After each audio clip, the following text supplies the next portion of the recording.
Tuturuan ko to ng leksyon. Kahit magka-batch tayo sa POI, wala tong masasabi.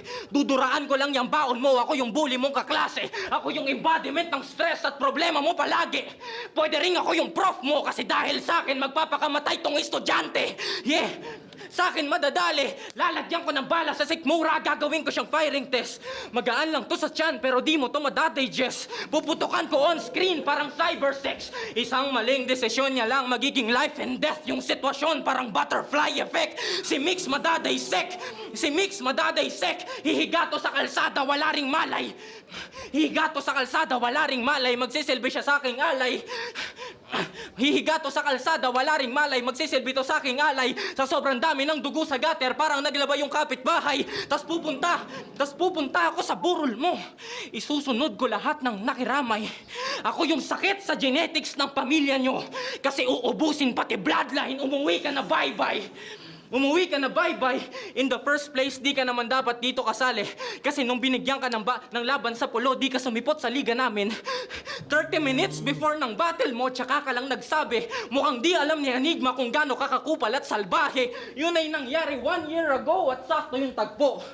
Binigay ka sa akin ni Enigma para mabasag yung buto at mawasak yung bungo. History repeats itself. Coincidence nga ba yung ganto? Kasi after 1 year, di ka na naman nakalaban sa pulo. Tapos na. Okay. Ganda nung medyo bitin lang tong round 3 ni Nasha. Yun niya, sinabi niya rin dito, buti naunahan siya ni Mix Maharlika. Yung sinabi na ni Mix Maharlika yung hindi niya pagsipot doon sa pulo nung round 2. Kasi nga raw, di ba, wala na siyang pampalot ng buto. Yun yung sinabi niya. Ito naman kay Nasha, sinabi niya rin yun. Parang pinapamukha niya na hindi raw deserving na nandyan si Mix Maharlika kasi nga hindi siya sumipot doon sa pulo. Kumbaga unprofessional si Mix Maharlika yan. Itong round 3 siguro mabibigay ko ng tabla. Or baka slight edge lang kay Mix Maharlika.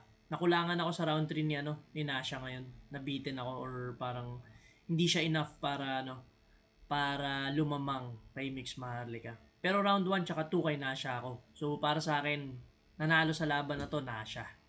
Solid yun. Lalakas din na itong dalawang to. Grabe. Tingnan natin si Nalo.